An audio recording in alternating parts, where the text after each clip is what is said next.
Being a professional isn't about the money you make, the position you hold, your level of expertise, or fame. It's the motivation and the attitude you bring to your work, a desire for always learning and improving, and balancing your creative output with getting the business done. Welcome and join the Creating Pros. Hi, and welcome back to Creating Pros. I'm your host, Jim Nettles, and this week I have pulled in a fabulous artist that I've been trying to beg to do this for a couple of years, the one and only Ariel Burgess. Thanks for coming in. Hi, thank you for having me. Yeah, it's really great to be here and finally have our schedules match up. It's always fun, and usually it's my fault, I think. But I so think it's been mutual. so you want to give everybody kind of a quick bio, all this kind of stuff you've worked on, done? Yeah, I'm a professional fantasy artist. I have been a professional for 15 years. I've done a lot of conventions. I was an official artist for the Wheel of Time series from 2012 to 2019. Um, and have worked with Tor and Stan Lee and done a little bit of everything. Won a bunch of awards, which is really cool, and I'm thankful for. Yeah, and now I'm kind of doing my own thing. So how did you decide to go into art? I mean, we all know that creative bent is usually a calling, right? Yes. But it's also Yeah. a challenge to decide, not only am I going to do this because it's a calling, but I'm going to do this professionally. Yes. Well, it felt like there really wasn't another option. It was something I was always good at. I come from an artistic family. My grandmother was manager at the Yellow Pages. She was one of the first female managers in the DC area to work on the Yellow Pages. My mother was a fused glass artist and an art manager as well. And so I kind of grew up in the art world. My dad was a cartoonist briefly, and my mom did. She drew like tanks for the military for the army at one point. It's just kind of in my blood. And it was the thing that I was rapidly good at and able um, to really to make money at, but also it was just the thing that I loved doing. It was the thing that I would turn down going to a party to do instead. So having made that move, what was your first kind of big jump into being into being a professional? Right, that's one of those things I always have a little bit of reticence over the term is calling somebody an expert, calling Mhm. somebody a professional. It's professional is the first time somebody writes you a check. Yeah. I don't think I think it was just when you're, especially as an artist, when you get to a certain point, people start offering money for commissions. For me, I don't consider myself professional until I got a check from a company, um, which sounds very capitalistic of me, but whatever. Because I had done some private commissions in my teens, $100 here for a family drawing or character or something like that. But my first um, really big thing came about because I was drawing all the time, and I had just recently gotten into digital art, and I was posting on DeviantArt a lot, and a couple of different places, and I got scouted by a talent agent who he a really incredible guy. He works with all kinds of uh, comic book companies and Marvel and Dynamic, and he runs a Glasshouse Graphics, and he reached out and was like, "Hey, we're doing this how to draw for Stan Lee, how to draw Marvel comics, and we really like a line work of Thor that you did. That's just that you had posted to a site, um, and we wanted to talk to you about paying for usage of that in a book for Stan Lee's How to Draw Comics." So that was really cool because I'd already drawn the art, so I didn't have to do anything new. But it was really scary because it was just, something I'd done for practice. So I said yes and got a check for that and a book signed from Stan, and that just kind of how it went. I think I think in anything there's a little bit of luck, and then I kept posting online and trying to be everywhere, trying to be a part of any community that really spoke to me. And we were talking about this a little bit before we got started, but kind of what's the biggest surprise you had when you first made the shift of trying to make a living as an artist? What's the biggest surprise you kind of had making that shift? Um, well, I feel like I didn't have as many surprises as others, because I grew up with other artists who really told me the honesty of it, of the world, that it wasn't going to be, that whole like you do what you love and you never work in a day in your life. Like that's half true and half very not true. Um, it's definitely work. And it changes the game when you're doing something that's for work and then or just for enjoyment. And even when it is for work, there's enjoyment in it. So it's an amalgamation of a mix. So I don't know. I think the amount of hats you have to wear these days, and I say these days as in like when I really started in like 2007, um, it it's very different from the art world that like my parents grew up in. They got a studio job and they worked in a studio, um and that was you had the pension and you had a pay. And so for me it seemed like it started to become real that that kind of job just didn't exist anymore. And so that's always what I thought I would do, is end up in a studio and working with other artists.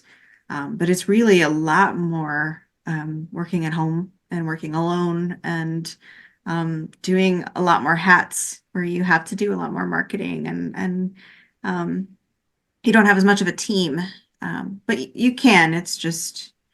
It's not as prevalent. Yeah, you got to build the business and find the revenues to make a team of people, right? Yeah, And one of the things that I get into a lot is, what is a freelancer life like? You know, lonely.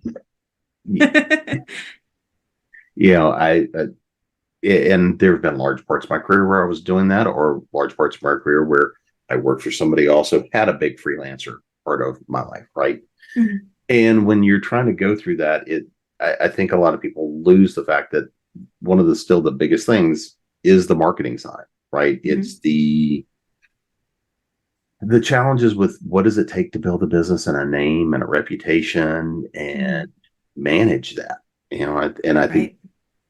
and when you have a name and a style, and this goes back to a little bit to some of the things we were talking about beforehand, in today's environment, you can build that real freelancer, life, but it is an absolute lifestyle because your life is 24/7. Yeah. It's the business, it's the creativity, it's everything else like that versus you never get to turn that hat off.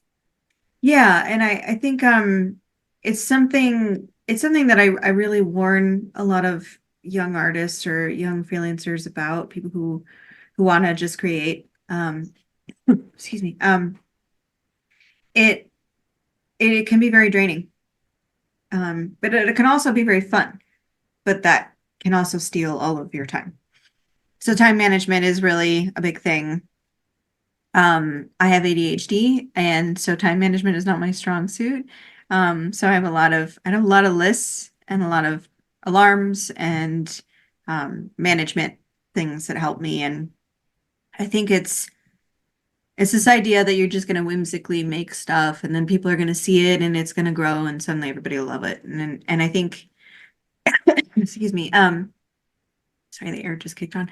One of the things, to your point of the surprise, is that uh, I I was really surprised at how much time management takes into account, and how much being a freelancer isn't just about like making the thing and marketing and all that.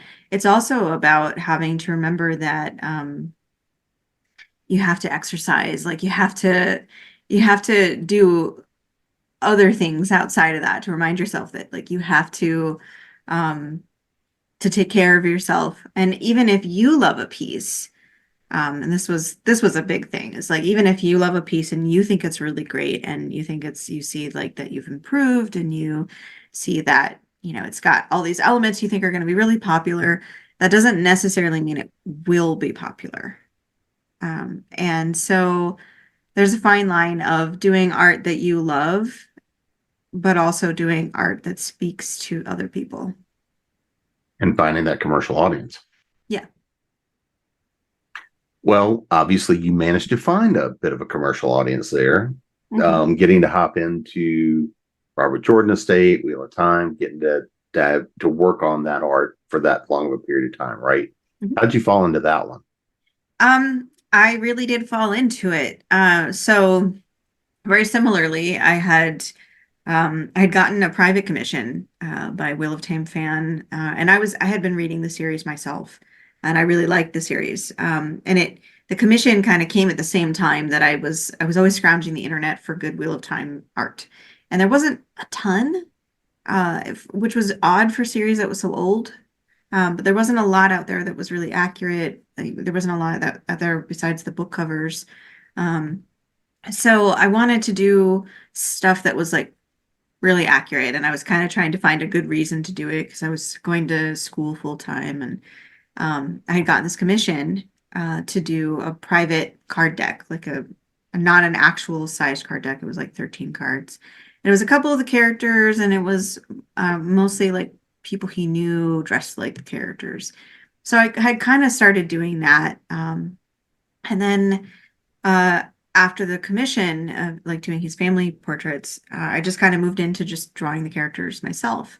And he and I created like a Facebook page, and the page started getting really popular. And he went off and did his own thing, and I kept up with the page and kept posting characters. And I got a a message from an email from the official merchandisers who had seen my artwork and had seen that it was getting popular, and were like, "Hey, we really like your stuff. Do you want to do this for real?" And I was like, "Well, this is probably a spam fake email, because it's too good to be true."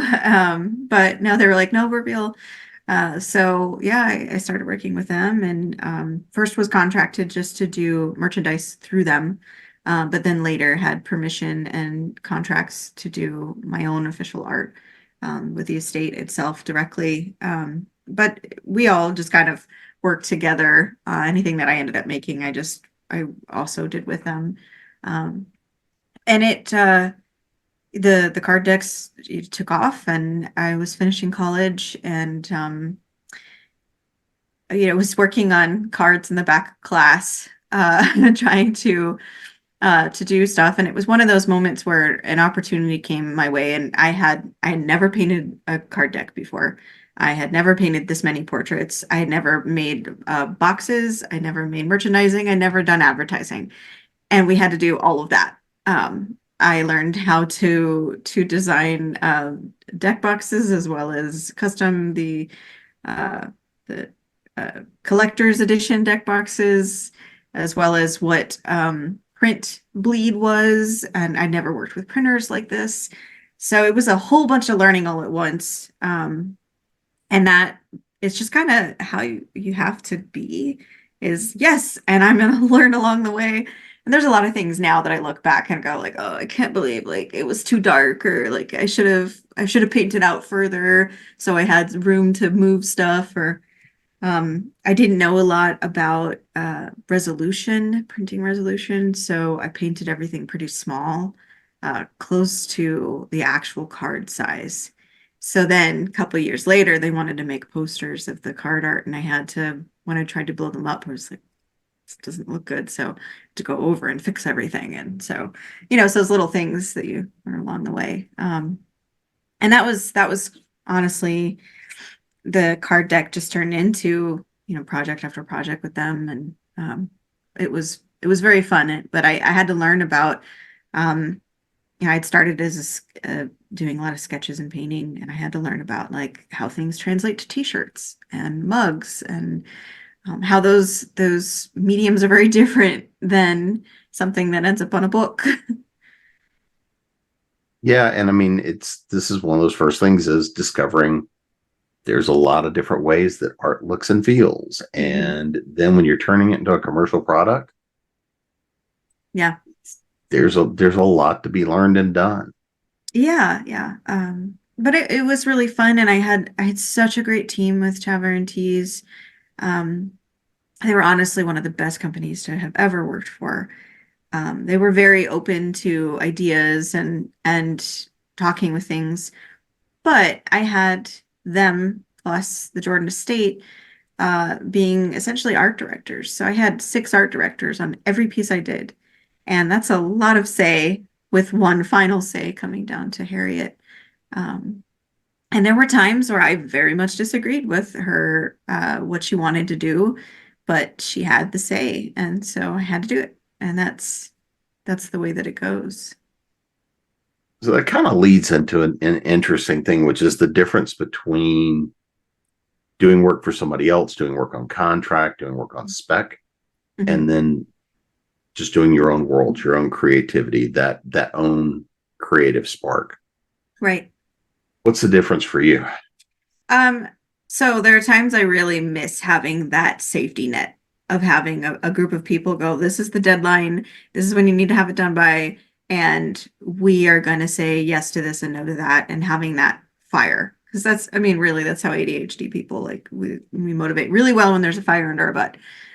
So without that, when it's just art for yourself, you have to have a respect for yourself as well as your community, that if you make a deadline, you need to stick to it. If you have your word, you need to stick to it.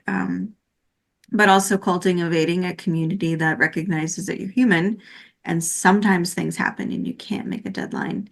But to also be in a space where you honor the things that you promise. But it is kind of like being out in the wilderness alone, where you don't have that structure of a company to work with, and you don't have the structure of a specific topic, because it's all just you. It's what you want to make, and sometimes you can create a structure and make a comic or a story to for people to follow, like Stefan Sejic, or even with Laura Olympus.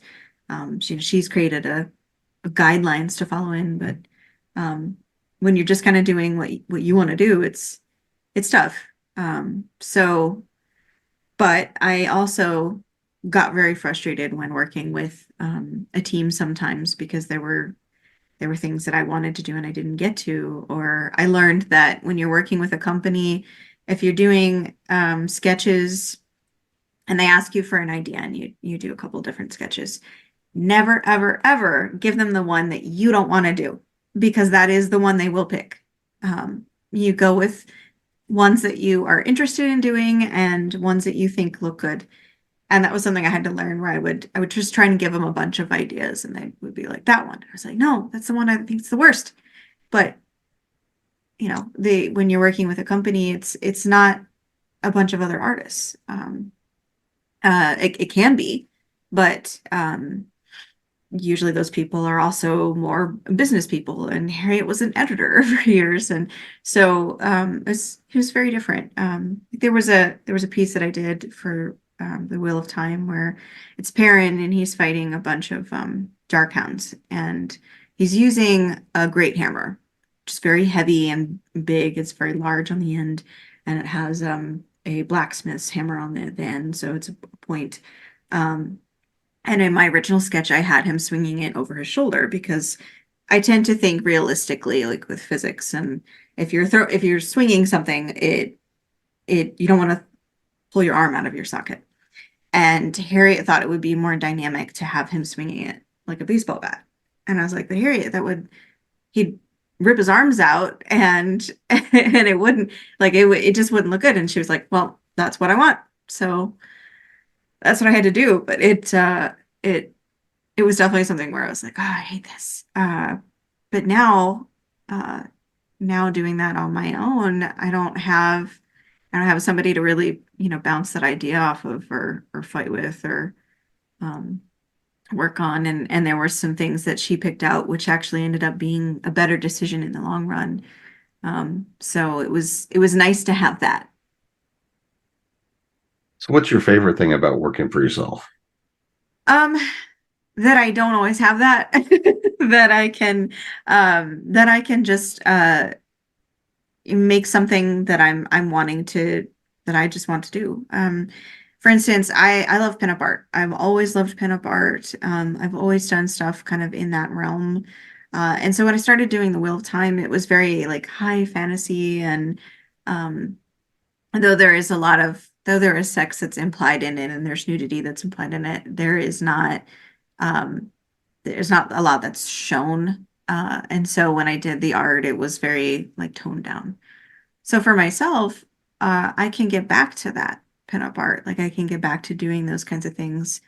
Um, and right now I have like 10 different paintings that are started that I'm going to be starting in the new year.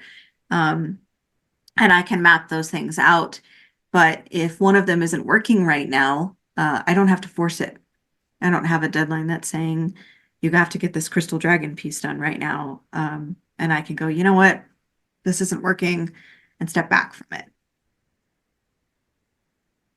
So, and one of the things we've talked about a couple of times off and on, is looking at the impact of generative AI on art and artists, period, right? Depending on where you're at and what you're doing in the arts, this Mhm. is having varying degrees of impact, but it's hitting everybody.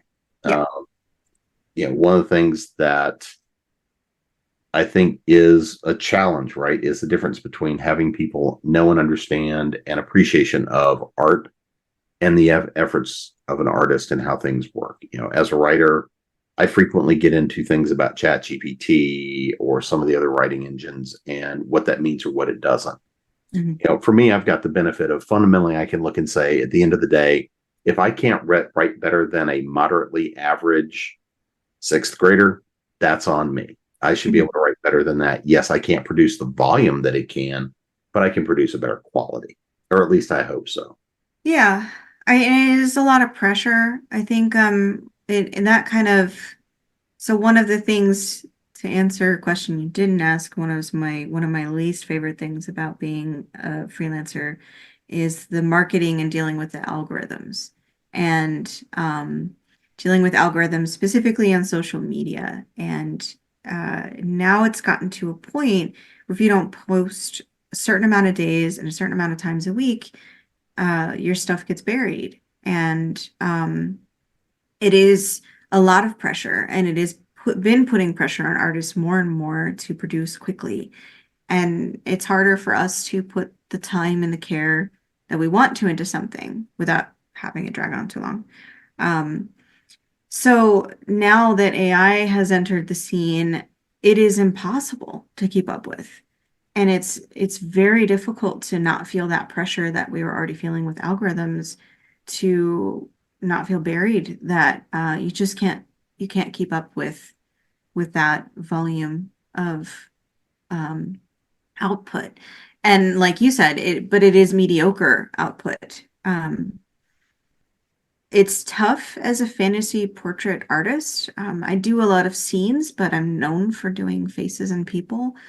So one of the first things that, of course, AI has been used for is fantasy characters, fantasy portraits, a lot of women.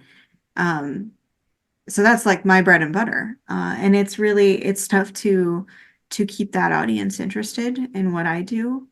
But I think one of the things that stands out to that community is, some of them may buy into it, a lot of them are put off by it because the thing I was known for as a human artist is making my art feel very human, even if it's not of a human, but making it feel lifelike.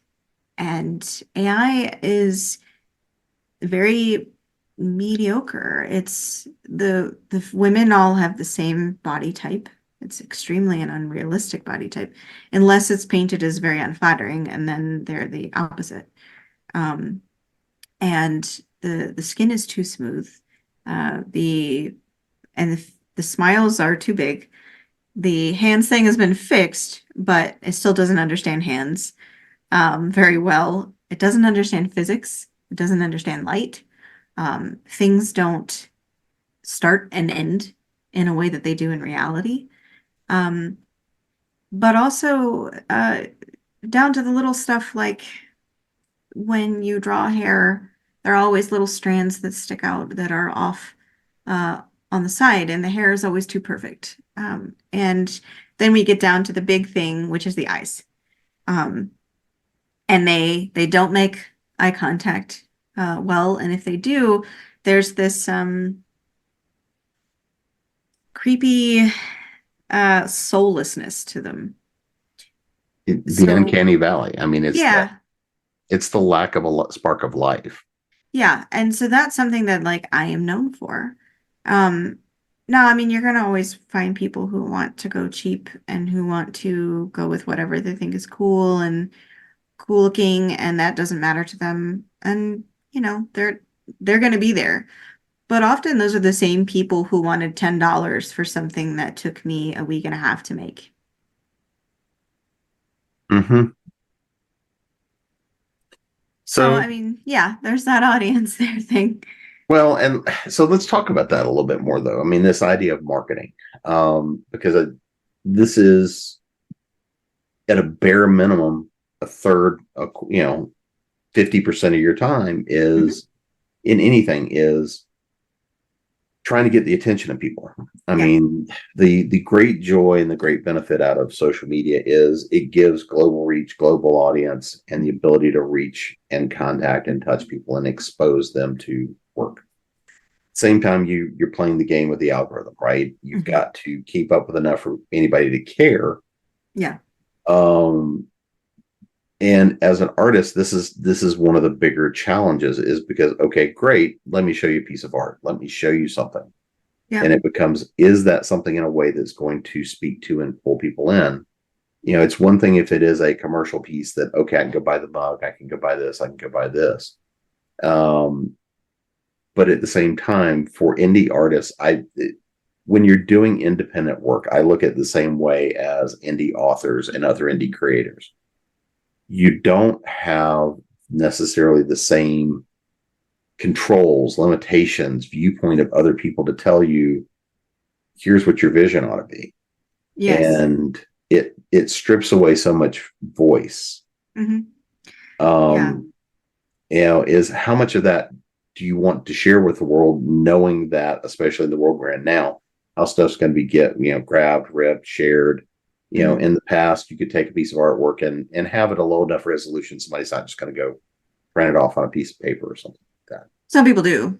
Oh, still Um, will. and I've Yeah. had people take stuff and with a giant watermark on it, put it on a hoodie, and that's I appreciate the fact that they really like my work. I would mean more if they could support me via the means that actually support me. And then I'm happy to give them a much better looking version. Um, but I think the thing it is really hard right now. I had a lot more of a hopping community before the Facebook and Instagram algorithms the got released. And then that was hard to kind of come back from to get people to still see stuff. The fact that I can post something and only a small percentage of people who already like my work, who already like my pages, will see it, and most of them don't see it. That's pretty tough. So, some of the algorithm fighting is fun. I like making like reels and like TikToks and things like that, although I don't have a TikTok.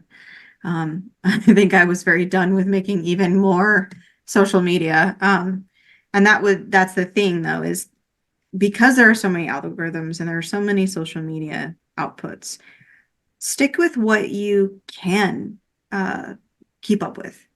Stick with what makes sense to you. There's always going to be new companies out there, and I've had A lot of people suggest I had a lot of people suggest to go on Twitter, and then Twitter's become what Twitter's become. And I hated Twitter. I never liked being on it. I never liked promoting on it. It was hard for me to manage. It was hard for me to use.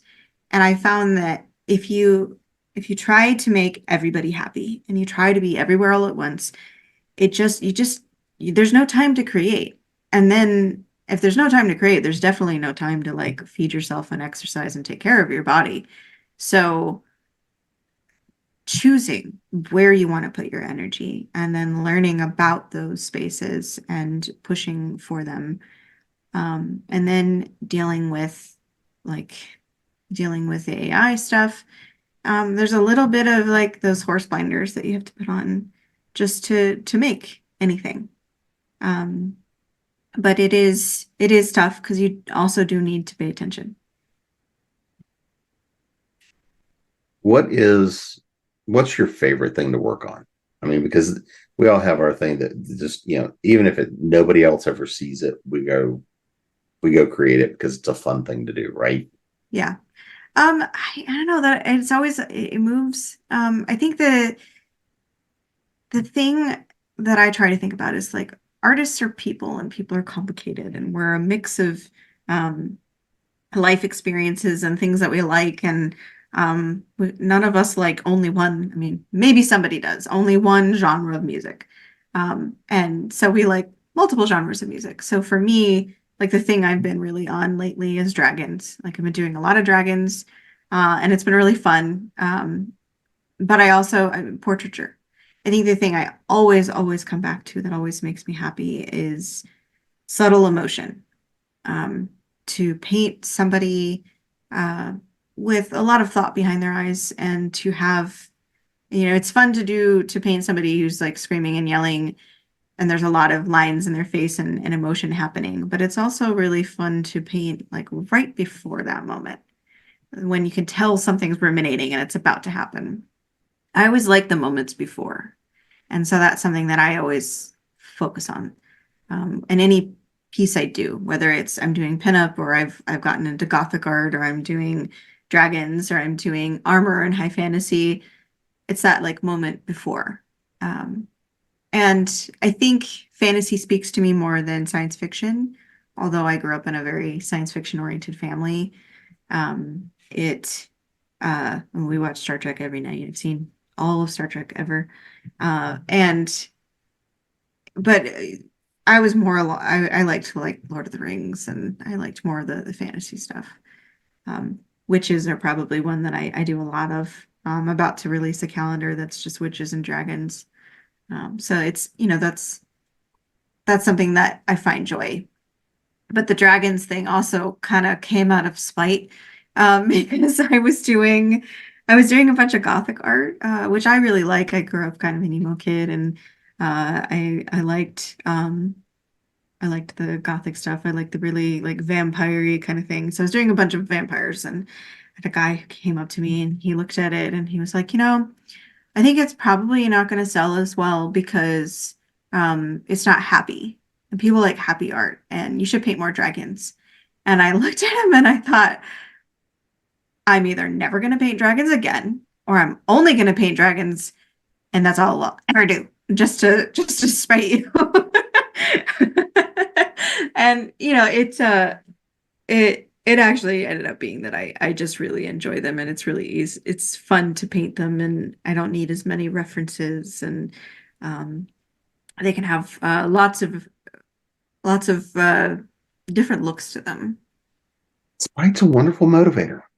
Yeah. There's nothing better than being told, "Oh yeah, you can't do that," or Yes.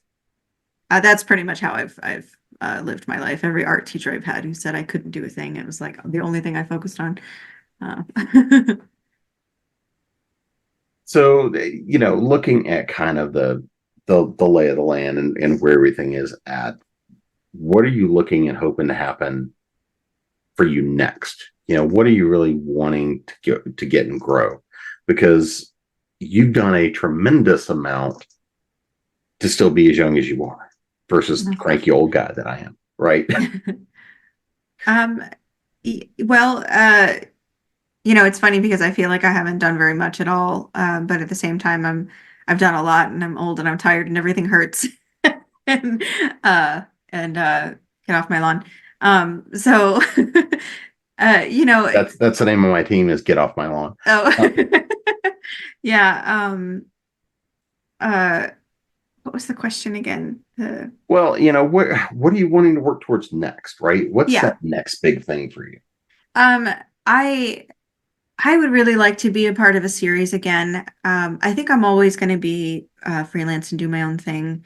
Patreon is a really big space for me for my community and for the people who like my work to see what I'm doing, to see like the videos that I'm making of my art and the I do like wallpapers and I really like being in that space and I want to cultivate that more. And probably narrow my focus a little bit more about, just sticking to fantasy, dark fantasy. Um, but I'd like to get back into also working with another series. And I've talked with Brandon Sanderson's team a bunch, and years ago. And there was some push for me to work on his stuff, and I've had a hard time getting into a lot of his books. I think he's amazing. I think I did the Wheel of Time so long, the long-winded, like big worlds were hard for me to get back into. So I've actually been really enjoying the Dungeon Crawler Carl books. I'm up to date That's on them, fun. and they're so great. So I've been thinking about doing some art for that. Um, and just yeah, I don't know, like promoting series that, need some more fun art for it. And the thing that I feel like I've prided myself in is being able to see a need and fill it, like see a space that is lacking and fill it. So, especially right now with AI art, and I use the term art really lightly, it's just like it's oversaturating a lot of the markets with stuff that's of it, but not that's of a particular topic like Harley Quinn or even Dungeon Crawler Carl, but it's not accurate. And so to get back into doing stuff that's really accurate, making sure Carl's tattoos are in the right places and they are the right tattoos and he's wearing the right jackets and depending on when in the series that Donut has the right tiara on and that Mongo has like pink feathers in the way that we think that raptors have pink feathers. And so, yeah, like getting back into working on a series. But I think the really big thing is I want to get back to finding that community again and helping that cultivate and grow.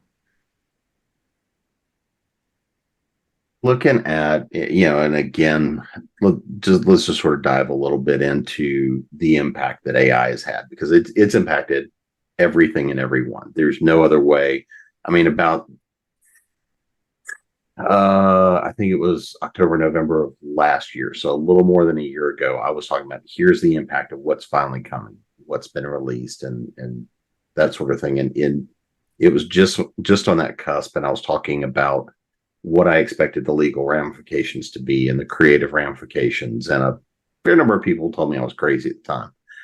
And I may be crazy, but that doesn't preclude the fact that a lot of the things that we were kind of forecasting actually been worse than even what I was expecting. Right. You know, Um, talk a yeah. little bit about what that impact is for artists, right? What are artists doing real ground up work running into versus trying to compete with AI work? Yeah, it is really tough. And I worry for people, I worry for artists who are starting out right now. Because there's everything from teachers who are saying you should use it to teachers who don't know anything about it, and just feeling overwhelmed and hopeless. And I think the way to keep that hope alive is to create and keep creating, um, and to try, a little bit of putting those blinders on, but also um, to see what is sparking within communities. I would say definitely take breaks from the news. for me, combating and dealing with it, it's tough. There are days where it definitely takes the wind out of me, and I can't create. And I think being kind to myself and giving myself space to recognize that maybe today's a day that I work on my website or marketing or something else. Um, there are new avenues that I've been reading about, a couple different things like glazing and poisoning. But it is more work on our end. And unfortunately, that work may just have to be done. Um, I don't like painting in front of people, so it's been really hard to have to take a lot more video recordings of myself painting and share that. I get very self-conscious and perfectionist about it. But it is kind of like a space now where we have to prove ourselves more, and share our process more. But I also really love sharing my process.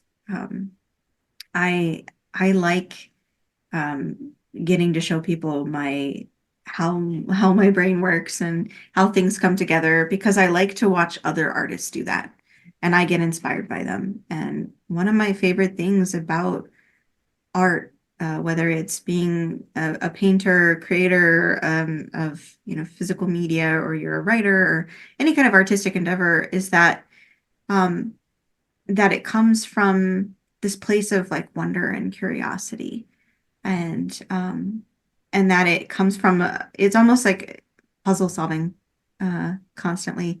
So so you're in the space where you're trying to puzzle solve, and make things from the heart, but also understand that you can't puzzle solve with AI. It's tough to say to protect yourself because I think there's going to be theft, anyway. And I've looked into a little bit into, if I've been stolen from, but I don't want to look too deeply into it because I'm going to assume the answer is yes. And there's not a ton I can do about it, right now. That experience, though, I also get from working on the wheel time. When I worked on the series, official and non-official, I there was people who stole stuff, and I think a lot of it comes down to is that the average person doesn't understand the laws and how they work, and so they don't even necessarily realize they are stealing. So, to always start with kindness is a thing that I try to practice in those instances.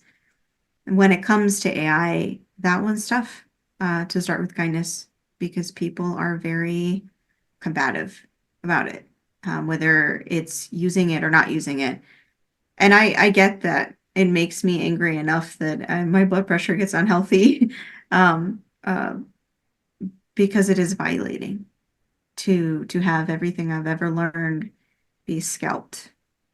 Well, and so much work poached and used to basically rinse and repeat, right? Because Right. again, no AI is ever being creative. It is putting it through a blender and spitting something back out. So, Yeah.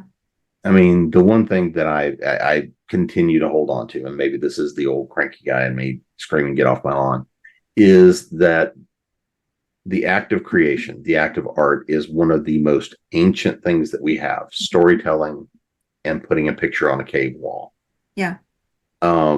There's a reason that we look at 40,000-year-old works on a cave wall that tell us a story of the people back then. There's a Right. reason we look at art as it changes through time and it still speaks to us, Right. is the spark of humanity behind it.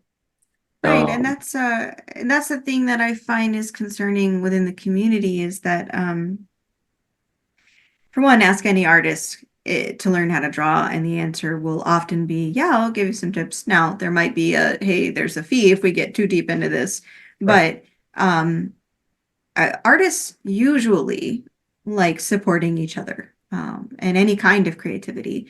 So right now there is a big, push within the, I hate to say this, but the AI community, because it's a community, um, that artists are gatekeeping creativity and saying that we're the only ones who can create. And we can't, like, we're not. pick up a pencil, open Photoshop, open a free drawing program. Like anybody can draw, anybody. And it's really a skill. It's like woodworking. You just have to put the time into it to get better. And your style is going to be your style. It's not like anybody else's. And I think that's the thing with AI is that it all is amalgamation of many different artists. And so it's looks like everything and anything and Nothing. nothing. And so there is that loss of personal creativity, personal conversation, because art is a conversation. When you make something, you want, for me, when I make something, I want people to look at it and be curious and have a different story, wonder, like I have this piece here.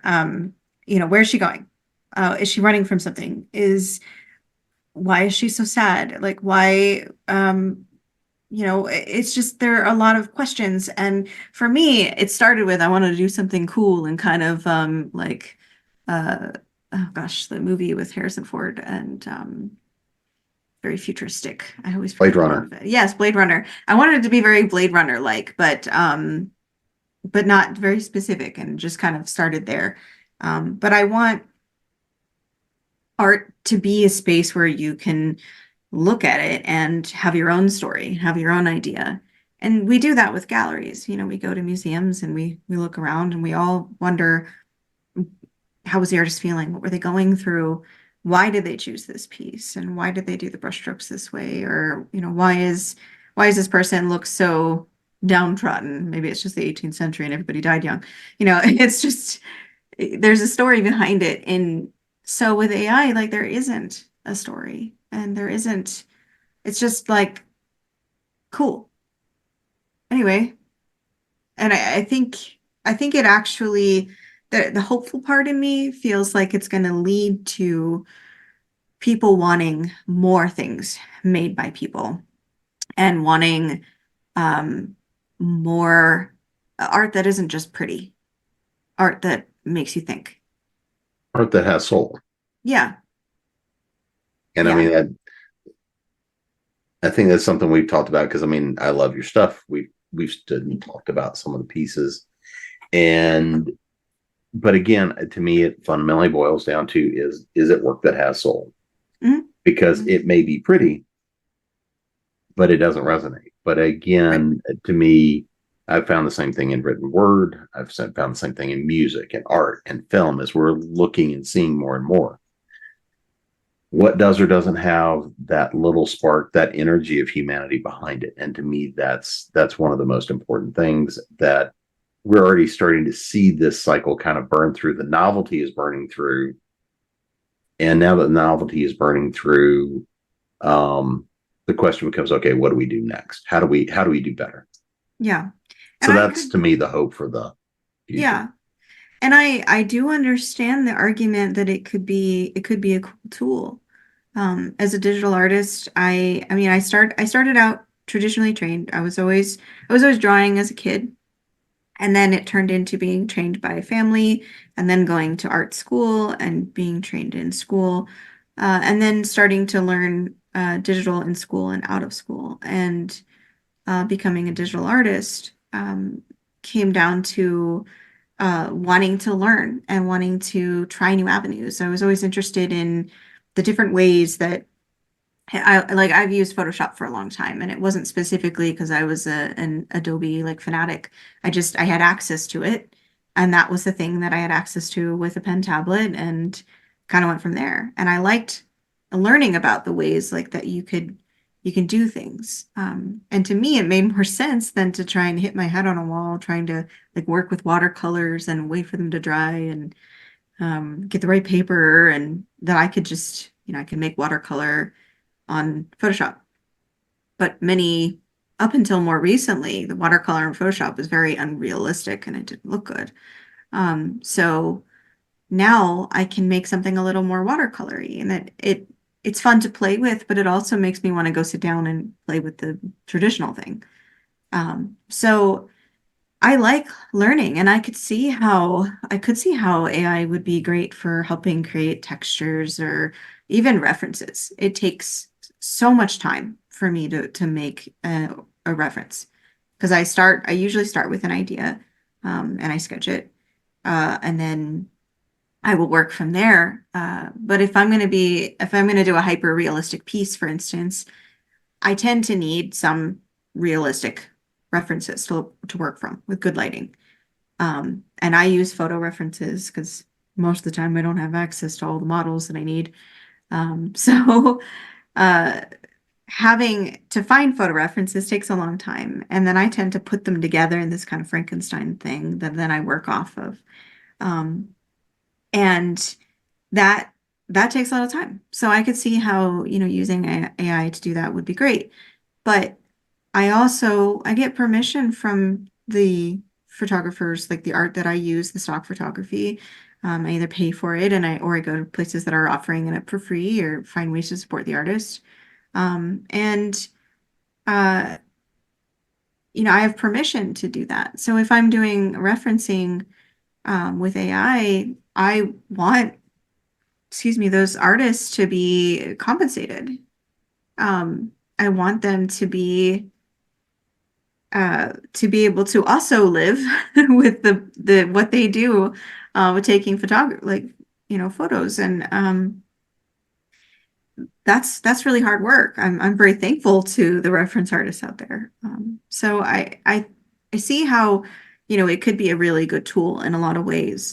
The problem is that it is built on the backs of people that it is trying to make obsolete. And even if we lived in a world where we had universal income and you didn't have to worry about money, or you say like you don't have to worry about paying the bills, um, it would still be violating because it is everything that you've worked on your whole life. The lifetime of skill poured into Mhm. the algorithm. It's And also again, your eye, yeah. your perspective and your soul. And a photographer can have this, you can have five photographers and they can have the same model, the same lighting, the same setup, and they're all going to take different photos. And because that's their perspective and their eye. And it's just the same thing with painters. We're going to have a different perspective. So to have that perspective stolen, it's it's very difficult. Well, I mean, even, if you put 10 writers in a room and give them one writing prompt, you're going to come out of that room with 50 stories Right. that are all different in this, so it's still that eye, that vision, Hmm. that spark, and that to me is still one of the things that is the most important out of art and creativity. Yeah, so I know I'm a little frustrated with hearing people say, well, the cat's out of the bag, so just deal with it. But yeah, the cat is out of the bag, but it can be corralled. I feel like it needs to be corralled in a way that guided in a way that is respectful to people as well as our copyrights. Um, but also, still can be a useful tool. Well, what have we not talked about you wanted to dive into? Well, I think getting a little more into having those online communities and having my Patreon. Um, a lot of artists these days have things like Patreon and Ko-fi or Coffee.